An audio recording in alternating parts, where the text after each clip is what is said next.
সুপ্রিয় শিক্ষার্থীবৃন্দ, আসসালামু আলাইকুম। পদার্থবিজ্ঞান ক্লাসে তোমাদের সবাইকে স্বাগত জানাচ্ছি।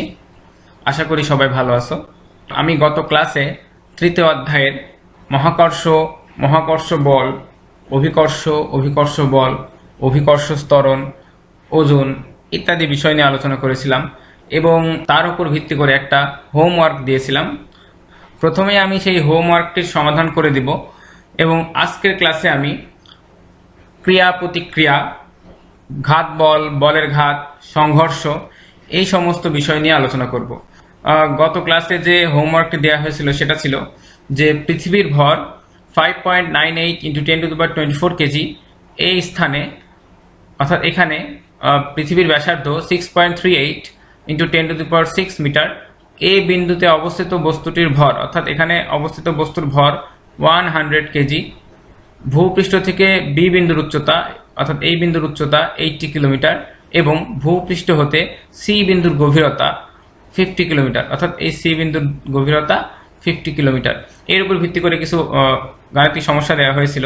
প্রথমটা ছিল পৃথিবীর সাথে বস্তুর আকর্ষণ বলের মান কত, বস্তুটির ভর দ্বিগুণ করা হলে মহাকর্ষ বলের কিরূপ পরিবর্তন হতো, বস্তুটিকে বি বিন্দুতে নিয়ে গেলে মহাকর্ষ বলের মান কত হবে, এ বিন্দুতে অর্থাৎ ভূপৃষ্ঠে অভিকর্ষ ত্বরণের মান কত, বি বিন্দুতে অভিকর্ষ ত্বরণের মান কত, ভূপৃষ্ঠের গভীরে সি বিন্দুতে অভিকর্ষ ত্বরণের মান কত, এ বিন্দু থেকে কত উচ্চতায় অভিকর্ষ ত্বরণের মান ভূপৃষ্ঠের অভিকর্ষ ত্বরণের মানের অর্ধেক হবে। আর শেষ প্রশ্নটা ছিল উদ্দীপকের আলোকে প্রমাণ করো যে ভূকেন্দ্রে বস্তুর ওজন শূন্য হয়। আমি একে একে সবগুলো প্রশ্নের সমাধান করে দেব। প্রথম যে কোশ্চেনটা ছিল পৃথিবীর সাথে বস্তুর আকর্ষণ বলের মান নির্ণয় করো। এটা নিয়ে আমি আগের ক্লাসে অলরেডি গাণিতিক সমস্যা সমাধান করেছি, তবুও এখন জাস্ট দ্রুত করে দিচ্ছি। এখানে সব তথ্য দেওয়াই আছে, পৃথিবীর ভর দেওয়া আছে, বস্তুর ভর দেওয়া আছে, পৃথিবী থেকে বস্তুর দূরত্ব বা পৃথিবীর ব্যাসার্ধ সেটাও দেওয়া আছে, মহাকর্ষ ধ্রুবকের মান আমাদের জানা আছে, আর বের করতে হবে অভিকর্ষ বল। তাহলে মহাকর্ষ বলের সূত্র অনুযায়ী আমরা অভিকর্ষ বলের যে সূত্র পেয়েছিলাম, এখানে আমি সব মান বসাই দিলাম এবং এখান থেকে পৃথিবীর সাথে বস্তুর আকর্ষণ বলের মান তথা অভিকর্ষ বলের মান পেয়ে গেলাম। পরের যে প্রশ্নটা ছিল বস্তুটির ভর দ্বিগুণ করা হলে মহাকর্ষ বলের কিরূপ পরিবর্তন হতো, এটা একই রকম অঙ্ক, অর্থাৎ যা আছে সবগুলো আমি তুলব, শুধুমাত্র বস্তুর ভর আগের অঙ্কে ছিল 100 কেজি, এখানে বস্তুর ভর হয়ে যাবে 200 কেজি, তাছাড়া কোনো পার্থক্য নেই। একইভাবে আমি সব মান বসাই অঙ্ক করলাম। তো এখানে বলের মান পাওয়া গেল 1960 নিউটন। তো আগের অঙ্কে আমি বলের মান পেয়েছিলাম 980 নিউটন। তাহলে আমরা যদি তুলনা করি তাহলে দেখা যাচ্ছে যে আগের তুলনায় বল দ্বিগুণ হয়েছে, তাহলে আমরা বলতে পারি যে বল দ্বিগুণ হতো। এরপরের প্রশ্ন, বস্তুটিকে বি বিন্দুতে নিয়ে গেলে মহাকর্ষ বলের মান কত হবে। তাহলে আগের মতো আমরা সব ডাটা ইনপুট করলাম, শুধু বি বিন্দুর উচ্চতা এখানে অ্যাড করতে হবে। বি বিন্দুর উচ্চতা এখানে দেওয়াই আছে 80 কিলোমিটার, এটাকে আমরা মিটারে প্রকাশ করলাম 8 × 10⁻4 মিটার। আর মহাকর্ষ ধ্রুবকের মান জানা আছে, আমাকে মহাকর্ষ বল বের করতে হবে। তো এখানে আমরা একই সূত্র অ্যাপ্লাই করব, শুধুমাত্র দূরত্বের ক্ষেত্রে এই এইচ এর মানটা এর সাথে যোগ হবে, অর্থাৎ এফ সমান G capital M small M by R plus H whole square হবে। সেখান থেকে আমরা সব মান ইনপুট করলে মহাকর্ষ বলের মান পেয়ে যাব। পরের প্রশ্নে আসি, এই বিন্দুতে অর্থাৎ ভূপৃষ্ঠে অভিকর্ষ ত্বরণের মান কত। আমার কিন্তু এখানে সব ডাটা দেওয়াই আছে, পৃথিবীর ভর দেওয়া আছে, পৃথিবীর ব্যাসার্ধ দেওয়া আছে, মহাকর্ষ ধ্রুবকের মান জানা আছে, আর অভিকর্ষ ত্বরণ বের করতে হবে। তাহলে এই সূত্র আমরা জানি, স্মল জি সমান capital G capital M by capital R square. তো এবার সব মানগুলো যদি এখানে ইনপুট করি তাহলে জি এর মান পেয়ে গেলাম 9.8 মিটার পার সেকেন্ড স্কোয়ার। তারপরের প্রশ্নে আসি, বি বিন্দুতে অভিকর্ষ ত্বরণের মান কত। বি বিন্দুতে অভিকর্ষ ত্বরণের মান কত, আমরা ডাটা ইনপুট করি। পৃথিবীর ব্যাসার্ধ দেওয়া আছে, ভূপৃষ্ঠ অভিকর্ষ ত্বরণ যেটা আগের অঙ্কে আমরা পেয়েছি 9.8 মিটার পার সেকেন্ড স্কোয়ার, আর উচ্চতা বি বিন্দুর উচ্চতা আমরা জানি এখানে দেওয়া আছে, সেটা বসালাম। আর অভিকর্ষ ত্বরণ জি ড্যাশ সমান হোয়াট, তাহলে আমরা জানি জি ড্যাশ সমান R by R plus H whole square into G. আমরা যার যা মান ছিল সব ইনপুট করলাম, এখান থেকে আমরা জি ড্যাশের মান পেয়ে গেলাম 9.56 মিটার পার সেকেন্ড স্কোয়ার। এভাবে আমরা বি বিন্দুতে অভিকর্ষ ত্বরণ বের করলাম। পরের যে প্রশ্নটা ছিল সেটা ছিল ভূপৃষ্ঠের গভীরে অর্থাৎ সি বিন্দুতে অভিকর্ষ ত্বরণের মান কত। তাহলে এখানে সি বিন্দুর গভীরতাও কিন্তু প্রশ্নে দেওয়াই আছে, আমি ডাটাগুলো সব ইনপুট করলাম। পৃথিবীর ব্যাসার্ধ দেওয়া আছে, ভূপৃষ্ঠ অভিকর্ষ ত্বরণ আগের অঙ্কে পেয়েছি, গভীরতা অর্থাৎ সি বিন্দুর গভীরতা 50 কিলোমিটার, এটাকে মিটারে প্রকাশ করে নিলাম। অভিকর্ষ ত্বরণ জি ড্যাশ, এটার মান বের করতে হবে। আমরা এই সূত্রটাও জানি জি ড্যাশ সমান 1 minus H by R whole into G. আমি যার যা মান ছিল সেগুলো ইনপুট করলাম, এখান থেকে আমরা অভিকর্ষ ত্বরণের মান পেয়ে গেলাম 9.72 মিটার পার সেকেন্ড স্কোয়ার। পরের যে প্রশ্নটা ছিল, এ বিন্দু থেকে কত উচ্চতায় অভিকর্ষ ত্বরণের মান ভূপৃষ্ঠের অভিকর্ষ ত্বরণের মানে অর্ধেক হবে।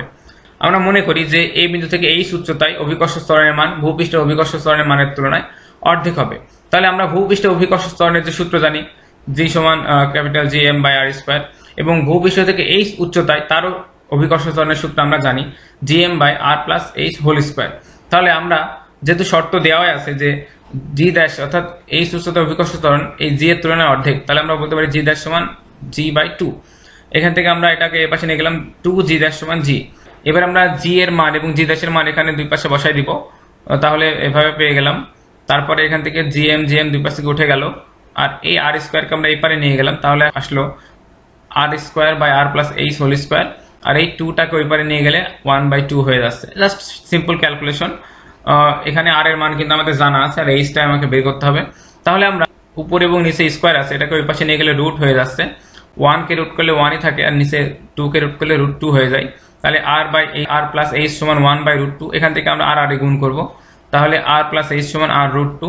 আর কে এবারে নিয়ে যাবো, যেহেতু আমাদের এইচ এর মান দরকার, তাহলে আর কে এবারে নিয়ে গেলে হচ্ছে এ পাশে আছে আর √2, আর এই আরটাকে এবারে নিয়ে গেলে হচ্ছে মাইনাস আর। এই দুইটার মধ্যে থেকে আর কমন নিলাম, √2 - 1। এবার আমরা আর এর মান বসালাম, √2 - 1 এখানে বসাই দিয়ে এইচ এর মানটা বের করে ফেললাম। এইভাবে আমরা যে লাস্ট প্রশ্ন ছিল, উদ্দীপকের আলোকে প্রমাণ করো যে ভূকেন্দ্রে বস্তুর ওজন শূন্য হয়। যেহেতু বস্তুটিকে পৃথিবীর কেন্দ্রে নিয়ে যাওয়া হবে, তাহলে বস্তুর যে দূরত্ব মানে গভীরতা হয়ে যাবে পৃথিবীর ব্যাসার্ধের সমান। তাহলে আমরা বলতে পারি এইচ সমান আর। আর আমাকে জি ড্যাশের মান আগে বের করতে হবে। ভর এখানে দেওয়াই আছে, আমাকে নির্ণয় করতে হবে ওজন।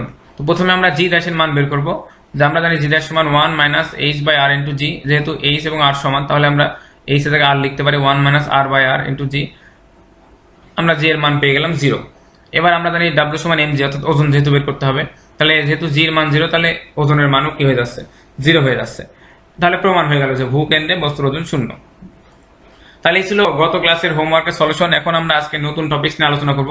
প্রথমেই যে টপিকসটা নিয়ে আলোচনা করব সেটা হচ্ছে নিউটনের তৃতীয় সূত্র। নিউটনের ক্লাসগুলোতে নিউটনের প্রথম এবং দ্বিতীয় সূত্র নিয়ে আলোচনা করেছিলাম। আজকে তৃতীয় সূত্র হলো প্রত্যেক ক্রিয়ারই একটা সমান ও বিপরীতমুখী প্রতিক্রিয়া আছে। এটা আমরা সবাই জানি, যখন একটা বস্তুর উপর কোনো বস্তু বল প্রয়োগ করে, তাহলে দ্বিতীয় বস্তুটাও কিন্তু প্রথম বস্তুর উপর বল প্রয়োগ করে। অর্থাৎ আমি ধরে নিলাম যে এ একটা বস্তু, বি একটা বস্তু, এ বস্তুটা বি এর উপর F1 পরিমাণ বল প্রয়োগ করলো, তাহলে বি বস্তুটাও এ বস্তুর উপর একটা বল প্রয়োগ করবে। আমি ধরলাম সেই বল হচ্ছে F2। তাহলে এই দুইটা বল কিন্তু F1 এবং F2 সমান হবে, কিন্তু বিপরীতমুখী।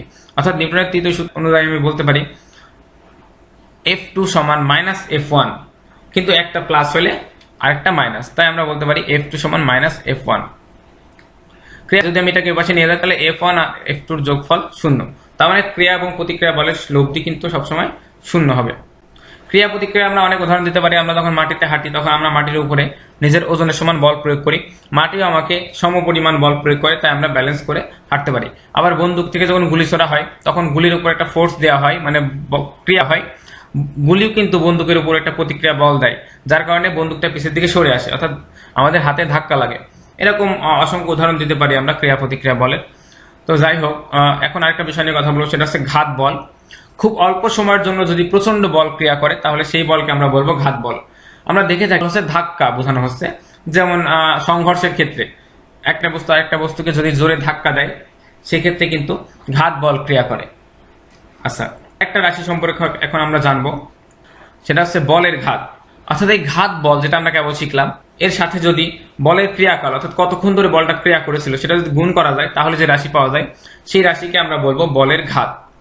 তাহলে বলের ঘাত যে সমান আমরা লিখতে পারি FT। যেহেতু বল তো একটা বল, তাহলে সেটাকে F দিয়ে প্রকাশ করলাম। আর ক্রিয়াকাল অর্থাৎ সময় T, তাহলে যে সমান আমরা লিখতে পারি FT। তাহলে ঘাত বলের একক কি আসছে? যেহেতু বলের একক নিউটন আর সময়ের একক সেকেন্ড, তাহলে ঘাত বলের একক হচ্ছে নিউটন সেকেন্ড। এটাকে কেজি মিটার পার সেকেন্ডও বলতে পারি। এটাকে যদি আমরা আরেকটু ভাঙি, তাহলে দেখো F সমান যেহেতু MA, তাহলে যে সমান আমরা লিখতে পারি MAT। আবার A সমান আমরা কি জানি, V - U/T, সেটা লিখলাম, এবং T আর T কেটে গেল, তাহলে আমরা পেলাম যে সমান MV - MU। M দিয়ে দুটাকে গুণ করলাম। MV হচ্ছে কি, শেষ ভরবেগ, আর MU হচ্ছে কি, আদি ভরবেগ। তার মানে ভরবেগের পরিবর্তন, যেটাকে আমরা ডেল্টা পিউ লিখতে পারি। তাহলে বোঝা গেল যে বলের ঘাত সেটা ভরবেগের পরিবর্তনের সমান। এই কারণে কিন্তু বলের ঘাতের একক কিন্তু কেজি মিটার পার সেকেন্ড লেখা যায়। তাহলে আমরা ওভারঅল লিখতে পারি যে সমান এফটি আবার সমান এমভি মাইনাস এমইউ। এখন আমরা বলের ঘাতের একটা গাণিতিক সমস্যা দেখব। 60 কেজি ভরের একটি স্থির বস্তুর উপর বল প্রয়োগ করায় বস্তুটি 8 মিটার পার সেকেন্ড বেগ প্রাপ্ত হলো, বলের ঘাতের মান কত? একদম সহজ একটা অঙ্ক। এখানে বস্তুর ভর দেওয়া আছে, আদি বেগ 0, শেষ বেগ দেওয়া আছে 8 মিটার পার সেকেন্ড, বলের ঘাত যে সমান হওয়ার। তাহলে আমরা জানি যে সমান এমভি মাইনাস এমইউ, যার যা মান আছে বসাই দিলাম, তাহলে বলের ঘাত পেয়ে গেলাম 480 নিউটন সেকেন্ড। এবারে আমরা এই অধ্যায়ের একটা গুরুত্বপূর্ণ টপিকস নিয়ে কথা বলবো, সেটা হচ্ছে সংঘর্ষ। সংঘর্ষ বলতে সাধারণভাবে আমরা বুঝি যে একাধিক বস্তুর মধ্যে ধাক্কা লাগা, অর্থাৎ এক্ষেত্রে ঘাত বল ক্রিয়া করে দুইটা বস্তুর মধ্যে জোরে এসে ধাক্কা লাগছে, এরকম, এটাকে আমরা সংঘর্ষ বলে থাকি। তাহলে আরো যদি বিস্তৃত বলতে চাই, তাহলে আমরা মনে করি এ একটা বস্তু, এই বস্তুটার ভর m1 এবং u1 আদি বেগ নিয়ে এই বস্তুটা চলছে, আর বি একটা বস্তু, এই বস্তুটার ভর আমি ধরলাম m2 এবং এটা u2 আদি বেগ নিয়ে চলছে। যদি এ বস্তুটির বেগ বি বস্তুর বেগের চেয়ে বেশি হয়, তাহলে কিন্তু এ বস্তুটি বি বস্তুকে ধাক্কা দিবে। তাহলে আমি ধরলাম যে এ বস্তুটি বি বস্তুকে ধাক্কা দিল, তাহলে ধাক্কার সময় অবশ্যই ঘাত বল ক্রিয়া করবে। তাহলে এ বস্তুটি বি বস্তুর উপর F1 পরিমাণ বল প্রয়োগ করলো। যেহেতু আমরা শিখলাম প্রত্যেক ক্রিয়ারই সমান ও বিপরীত প্রতিক্রিয়া আছে, তাহলে বি বস্তুটিও এ বস্তুর উপর বল প্রয়োগ করবে এবং সেটা হচ্ছে F2, একে আমরা বলছি প্রতিক্রিয়া বল। যেহেতু এখানে ক্রিয়া এবং প্রতিক্রিয়া বল কাজ করলো, তাহলে কিন্তু দুইটা বস্তুরই বেগের পরিবর্তন হবে। আমি ধরলাম যেটা এ বস্তু সেটা V1 বেগে চলা শুরু করলো ধাক্কার পরে, এবং বি বস্তুটি V2 বেগে চলা শুরু করলো। যেহেতু এখানে বল ক্রিয়া করেছে, তাহলে ত্বরণ সৃষ্টি হবে। আমি ধরলাম এ এবং বি বস্তুর ত্বরণ যথাক্রমে A1 এবং A2। নিউটনের তৃতীয় সূত্র অনুযায়ী আমি লিখতে পারি F2 সমান মাইনাস F1। যেহেতু F সমান m এ, তাহলে আমরা F2 জায়গায় লিখতে পারি M2 A2, আর F1 এর জায়গায় লিখতে পারি M1 A1। আরও যদি ভাঙি, যেহেতু A সমান V minus you by T, তাহলে এই জায়গায় আমি লিখলাম V2 minus U2 by T, এবং A1 এর জায়গায় আমি লিখলাম V1 minus U1 by T. যেহেতু সময় কমন, তাহলে এখানে টির সাথে 1 2 দেওয়া হয়নি।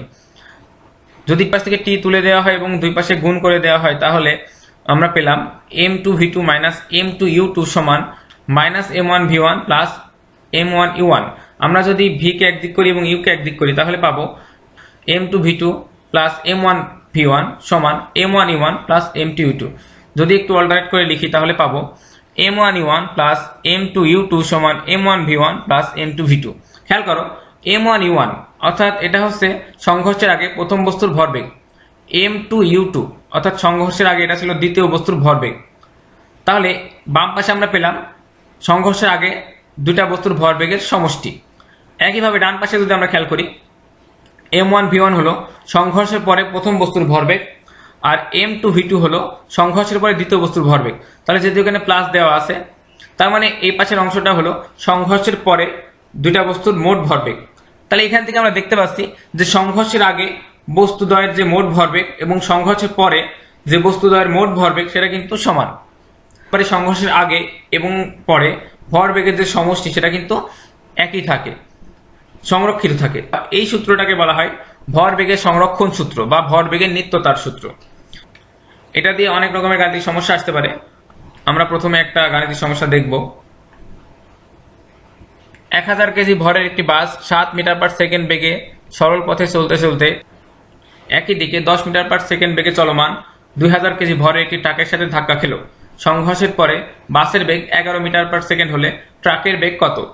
সব তথ্য এখানে দেওয়াই আছে। আমরা যদি ডাটা ইনপুট করি, তাহলে দেখো যে বাসের ভর M1 অর্থাৎ এখানে দেওয়া আছে 1000 কেজি, বাসের আদি বেগ দেওয়া আছে 7 মিটার পার সেকেন্ড, বাসের শেষ বেগ 11 মিটার পার সেকেন্ড, আর M2 মান দেওয়া আছে 2000 কেজি, ট্রাকের আদি বেগ এটা দেওয়া আছে 10 মিটার পার সেকেন্ড। আমাকে বের করতে হবে ট্রাকের শেষ বেগ V2 মান কত। তাহলে আমরা সূত্র কেবল শিখলাম যে M1 U1 plus M2 U2 সমান M1 V1 plus M2 V2।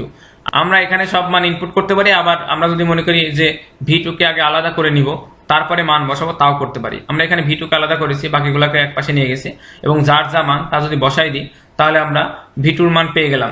তাহলে V2 মান আমরা পেলাম 8 মিটার পার সেকেন্ড। তাহলে সংঘর্ষের পরে ট্রাকের বেগ হবে 8 মিটার পার সেকেন্ড। তো সংঘর্ষের ক্ষেত্রে কিছু বিষয় আমাকে মনে রাখতে হবে। আমরা সূত্র পেয়েছি কিন্তু m1u1 প্লাস m2u2 সমান m1v1 প্লাস m2v2। এখানে কিছু ভ্যারিয়েশন আসতে পারে, সেই ভ্যারিয়েশনগুলো আমি আস্তে আস্তে বলবো। যদি এমন হয় যে সংঘর্ষের পূর্বে দ্বিতীয় বস্তুটি বিপরীত দিক থেকে আসে, তাহলে কি হবে? আমরা যখন সূত্রের প্রতিপাদন করেছিলাম তখন কিন্তু দুইটা বস্তু একই দিকে চলতেছিল, এবং একটু আগে যে গাণিতিক সমস্যাটা সমাধান করলাম সেখানেও দুইটা বস্তু একই দিকে চলছে। সেক্ষেত্রে আমরা সহজে এই সূত্রটা বসাইছি এবং সেটাকে সলভ করছি। কিন্তু এবারে ব্যাপারটা আলাদা। আমি ধরলাম যে এ বস্তুটা যার ভর m1 সেটা u1 বেগে এদিকে যাচ্ছে, এবং বি বস্তুটি যার ভর m2 সেটা কিন্তু এদিকে যাচ্ছে, অর্থাৎ বিপরীত দিকে যাচ্ছে। এক্ষেত্রে মুখোমুখি সংঘর্ষ হবে। তাহলে যেহেতু বেগ একটা ভেক্টর রাশি এবং এর দিক চেঞ্জ হয়ে গেছে, তাহলে যদি u1 এর মান প্লাস হয় তাহলে অবশ্যই u2 এর মান কি হবে? মাইনাস হবে। এটাই আমি এখানে লিখছি যে বি বস্তুটি বিপরীত দিক থেকে আসলে u2 অর্থাৎ তার আদিবেগ কিন্তু নেগেটিভ হবে, অর্থাৎ ঋণাত্মক হবে। সূত্র একই থাকবে, আমরা u2 এর মান শুধু মাইনাস বসাই দিব এবং অঙ্কটা করে যাব। তাহলে অঙ্ক করার পর v1 বা v2 যার মানই ধনাত্মক আসুক, সেই বস্তুটি এই বস্তুর দিকে চলবে, অর্থাৎ ধাক্কার পরে সে এই বরাবর চলবে। আর যদি v1 বা v2 এর মান নেগেটিভ আসে, তাহলে সেই বস্তুটি যার মান নেগেটিভ আসলো সেটা কিন্তু বি বস্তু ডিরেকশনে চলবে, অর্থাৎ এই বরাবর চলবে। বি বস্তু যেদিকে যাচ্ছিল সেদিকে চলবে। এবারে আরেকটা কন্ডিশন আসতে পারে, যদি ধাক্কার পরে বস্তুদ্বয় আটকে যায়, অর্থাৎ দুইটা বস্তু ধাক্কা খেয়ে একসাথে আটকে গেল এবং তারা একই বেগে চলতে থাকবে, সেই বেগটা আমি ধরলাম ভি। তাহলে এখানে আমরা v1 বা v2 না লিখে দুই জায়গাতে ভি লিখতে পারি এবং সেক্ষেত্রে আমরা ভি কমন নিতে পারি। এই ভি হলো মিলিত বেগ, এখান থেকে আমরা ভি এর মান কিন্তু বের করতে পারি। এবার আরেকটা ব্যাপার আসলো, যদি সংঘর্ষের আগে উভয় বস্তু স্থির থাকে, অর্থাৎ কোনো বস্তুরই কোনো বেগ না থাকে এবং মুহূর্তের মধ্যে একটা সংঘর্ষ সম্পন্ন হয়, যেমন বন্দুক দিয়ে গুলি ছোড়া হলে।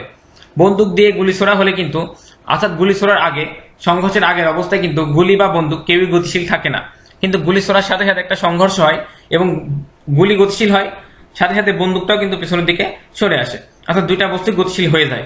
এক্ষেত্রে আমরা কি করব? এটাও কিছু না, আমরা এই সূত্র দিয়েই সমাধান করব। শুধু একটা ব্যাপার, যেহেতু সংঘর্ষের পূর্বে সবাই স্থির ছিল, তাই u1 এবং u2 এর মান আমরা 0 বসাবো। তাহলে আমরা সূত্রটা কেমন ভাবে লিখবো? যেহেতু m1 u1 ছিল, u1 এর মান 0, আবার u2 এর মান 0, তাহলে এখানেও 0। তাহলে ওভারঅল এক পাশে টোটাল 0 হয়ে গেল। তাহলে আমরা লিখতে পারি 0 সমান m1v1 প্লাস m2v2। এখান থেকে গুলির বেগ বা বন্দুকের বেগ বের করতে বলতে পারে, সেটা আমরা বের করব v1 বা v2। আবার যদি ততোধিক বস্তু সংঘর্ষ হয়, মনে করো তিনটা বস্তু সংঘর্ষ হলো, তাহলে সূত্রটার ক্ষেত্রে আমরা তিনটা টার্ম অ্যাড করব, অর্থাৎ সূত্রটা এমন হয়ে যাবে m1u1 plus m2u2 plus m3u3 সমান m1v1 plus m2v2 plus m3v3। যেমন একটা নৌকার থেকে যদি দুজন দুদিকে লাফ দেয়, সেক্ষেত্রে আমরা এই সূত্র অ্যাপ্লাই করতে পারি। প্রথম ব্যক্তির ভর m1, দ্বিতীয় ব্যক্তির ভর m2 এবং নৌকার ভর হচ্ছে m3। যদি নৌকাটি স্থির থাকে তাহলে কিন্তু এক পাশ টোটাল 0 হয়ে যাবে। আর যদি নৌকা স্থির না থেকে কোনো বেগে চলে, তাহলে সবার বেগ নৌকার বেগের সমান হয়ে যাবে। আমি ধরলাম যে স্থির নৌকা থেকে দুজন দুই দিকে লাফ দিল, তাহলে কি হবে? যেহেতু স্থির নৌকা, তাহলে এক পাশ 0 হয়ে যাবে, আর আরেক পাশে আমরা সবগুলো রাশির মান বসাই দিব। তবে এক্ষেত্রে মনে রাখতে হবে, যেহেতু দুজন দুদিকে লাফ দিছে, তাহলে প্রথম ব্যক্তির বেগ আমরা যদি প্লাস ধরি, তাহলে দ্বিতীয় ব্যক্তির বেগ অবশ্যই কি ধরতে হবে? মাইনাস ধরতে হবে, যেহেতু দুজন দুই দিকে লাফ দিছে। এখন নৌকার বেগ কত হবে সেটা আমরা অঙ্ক করে কিন্তু বের করতে পারবো। নৌকার বেগ প্লাসও আসতে পারে, মাইনাসও আসতে পারে। প্লাস আসলে সেটা প্রথম ব্যক্তির দিকে গতিশীল হবে, আর নৌকার বেগ মাইনাস আসলে নৌকাটি দ্বিতীয় ব্যক্তির দিকে গতিশীল হবে। এইভাবে আমরা বলতে পারি। এবার এখন যেটুকুনি আলোচনা করলাম তার উপর কিছু গাণিতিক সমস্যা আমরা দেখব। প্রথমে 1000 কেজি ভরের একটি বাস 10 মিটার পার সেকেন্ড বেগে সরল পথে চলতে চলতে বিপরীত দিক থেকে 5 মিটার পার সেকেন্ড বেগে আসা 500 কেজি ভরের একটি কারের সাথে ধাক্কা খেয়ে আটকে গেল। মিলিত অবস্থায় তাদের বেগ কত?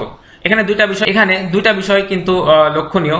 প্রথমটা হলো কারটি বিপরীত দিক থেকে আসছে, এবং দ্বিতীয় বিষয় হলো ধাক্কা খেয়ে তারা আটকে গেছে। তাহলে আমরা ডাটা ইনপুট করি। এখানে বাসের ভর দেওয়া আছে 1000 কেজি, বাসের আদিবেগ দেওয়া আছে 10 মিটার পার সেকেন্ড, কারের ভর m2 500 কেজি, কারের আদিবেগ u2 যেহেতু বিপরীত দিক থেকে আসছে তাই এখানে -5 মিটার পার সেকেন্ড আমরা লিখছি। মিলিত বেগ অর্থাৎ ভি বের করতে হবে। তাহলে আমরা মিলিত বেগের ক্ষেত্রে লিখতে পারি m1u1 প্লাস m2u2 সমান m1 plus m2 whole into V. তাহলে এখান থেকে আমরা একটু অল্টারনেট করে নিলাম এবং সব মান যদি আমরা বসাই দিই, তাহলে মিলিত বেগ অর্থাৎ ভি এর মান আমরা পেয়ে যাব। তাহলে মিলিত বেগ হবে 5 মিটার পার সেকেন্ড। আরেকটা গাণিতিক সমস্যা আমরা দেখি। বন্দুকগুলি যেটা বলেছিলাম, 2 কেজি ভরের একটি বন্দুক থেকে 300 মিটার পার সেকেন্ড বেগে 10 গ্রাম ভরের একটি গুলি ছোড়া হলো, বন্দুকের পশ্চাৎ বেগ নির্ণয় করো। তাহলে আমরা ডাটা ইনপুট করি। গুলির ভর আমরা m1 ধরলাম, সেটা হচ্ছে 10 গ্রাম, এটাকে কেজি করে নিলাম, 1000 দিয়ে ভাগ করলাম। গুলির আদিবেগ যেহেতু ছিলাম বন্দুক গুলির সংঘর্ষের ক্ষেত্রে সংঘর্ষের আগে উভয় বস্তু স্থির থাকে, তাই গুলির আদিবেগ 0। গুলির শেষ বেগ অর্থাৎ যে বেগে গুলি নির্গত হলো 300 মিটার পার সেকেন্ড। বন্দুকের ভর m2 2 কেজি, বন্দুকের আদিবেগও 0 এবং বন্দুকের শেষ বেগই বের করতে হবে আমাকে। তাহলে আমরা সূত্র লিখলাম m1 u1 plus m2 u2 সমান m1 v1 plus m2 v2। যেহেতু u1 এবং u2 এর মান 0, তাহলে আমি একবারে এ পাশটা 0 লিখতে পারি। তাহলে 0 সমান m1 v1 plus m2 v2। যেহেতু আমাকে v2 এর মান বের করতে হবে, আমরা একটু অল্টারনেট করে v2 কে আলাদা করলাম। তাহলে v2 সমান minus m1 v1 by m2, যার যা মান ছিল আমরা ইনপুট করলাম। তাহলে v2 এর মান পেয়ে গেলাম -1.5। তাহলে আমরা বন্দুকের বেগ পেলাম -1.5 মিটার পার সেকেন্ড। যেহেতু এখানে বলেছে বন্দুকের পশ্চাৎ বেগ, তার মানে দিক উল্লেখ করা আছে, তাহলে এখানে মাইনাস চিহ্ন দেওয়া লাগবে না, আমাকে লিখতে হবে বন্দুকের পশ্চাৎ বেগ 1.5 মিটার পার সেকেন্ড। বরং এখানে মাইনাস চিহ্ন দিলেই ভুল হবে, যেহেতু আমি দিক উল্লেখ করেই দিয়েছি। তবে যদি বলতো বন্দুকের বেগ কত, তাহলে অ্যান্সার হতো -1.5। এবারে আমরা আরেকটি গাণিতিক সমস্যা দেখব।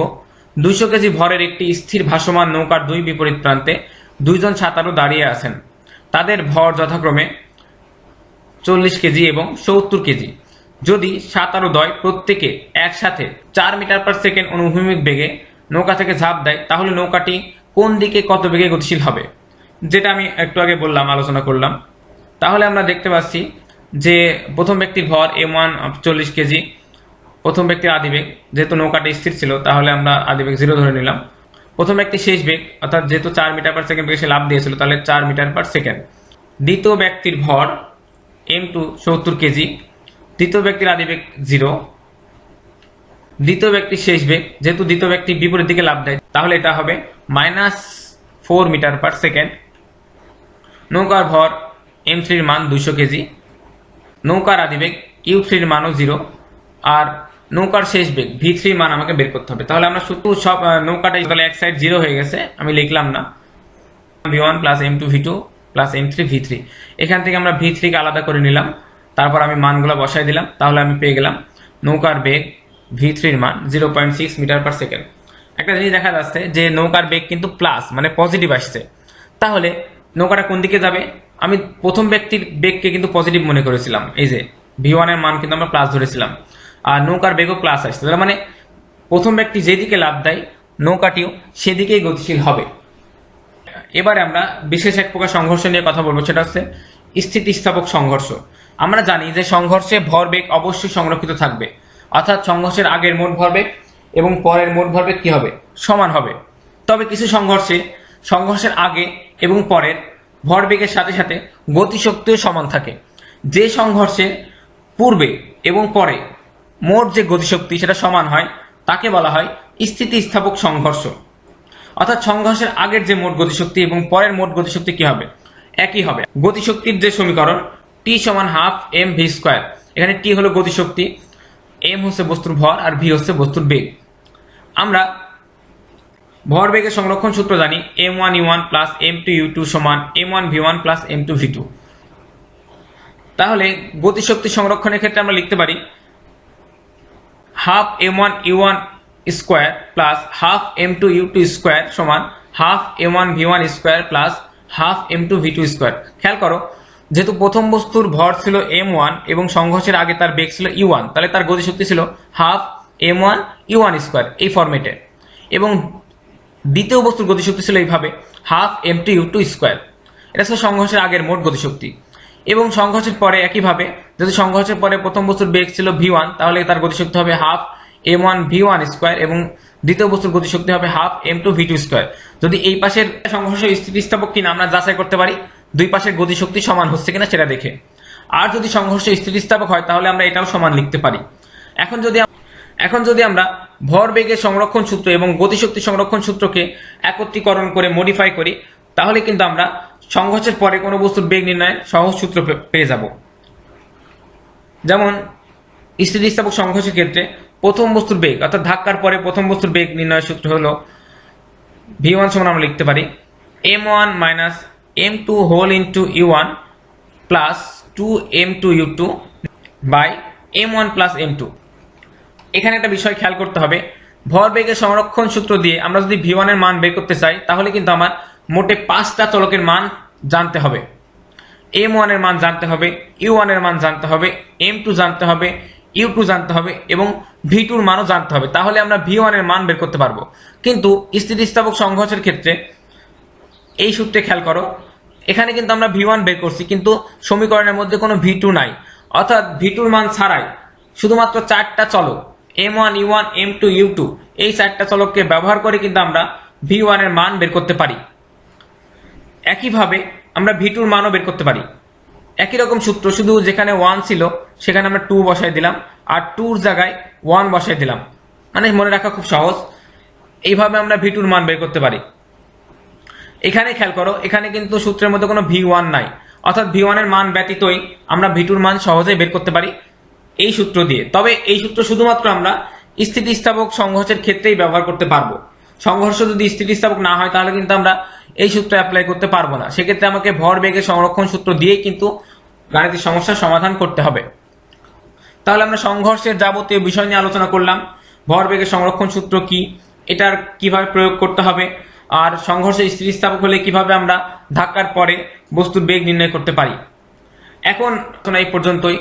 এখন আমি যতটুকু আলোচনা করলাম তার উপর একটি হোমওয়ার্ক দিব, সেটা তোমরা বাসায় অবশ্যই প্র্যাকটিস করবা এবং সেটা আগামী ক্লাসে সেটাকে সলভ করে দেব এবং আগামী ক্লাসে আমরা টপিক কল সংক্রান্ত যে সূত্রগুলো আছে এবং ঘর্ষণ বল সংক্রান্ত বিষয় নিয়ে আলোচনা করব। তাহলে এখন হোমওয়ার্কটি আমরা দেখি। আর স্থির অবস্থান থেকে 2 মিটার পার সেকেন্ড স্কয়ার ত্বরণে 10 সেকেন্ড চলার পর 54 কিলোমিটার পার আওয়ার বেগে চলন্ত একটি ট্রাকের সাথে স্থিতিস্থাপক সংঘর্ষে লিপ্ত হলো। কার ও ট্রাকের ভর যথাক্রমে 600 কেজি এবং 1400 কেজি। এর উপর ভিত্তি করে যে প্রশ্নগুলো আছে, প্রথম প্রশ্ন, সংঘর্ষের ঠিক পূর্ব মুহূর্তে কারের বেগ কত ছিল? খ, সংঘর্ষের পরে কারের বেগ কত? সংঘর্ষের পরে ট্রাকের বেগ কত? ট্রাকে বলের ঘাতের মান নির্ণয় করো। কার ও ট্রাক যদি পরস্পরের সাথে আটকে যেত তাহলে মিলিত বেগ কত হতো? কার ও ট্রাক পরস্পরের সাথে আটকে গেলেও ভরবেগ সংরক্ষিত থাকতো, বিশ্লেষণ করো। লাস্ট, ট্রাকটি যদি একই বেগে বিপরীত দিক থেকে আসতো তাহলে কারটি কত বেগে কোন দিকে যেত? আশা করি এগুলো তোমরা বাসায় প্র্যাকটিস করবে। যদি তারপরে কোনো সমস্যা মনে হয় তাহলে অবশ্যই কমেন্ট করে জানাবে। আমার ভিডিও ডেসক্রিপশনে আমার ফেসবুক পেজের লিঙ্ক দেওয়া আছে, সেখানে নক করলে আমি সলভ করে দিব। সবাইকে অসংখ্য ধন্যবাদ আমার ভিডিওটি দেখার জন্য, এবং আমার ভিডিওটি যদি ভালো লাগে অবশ্যই লাইক, কমেন্ট এবং শেয়ার করবে। আর যারা এখনও আমার চ্যানেলটিকে সাবস্ক্রাইব করনি তারা নতুন নতুন ভিডিও সবার আগে পেতে অবশ্যই আমার চ্যানেলটিকে সাবস্ক্রাইব করবে। সবাইকে অসংখ্য ধন্যবাদ। আল্লাহ হাফেজ।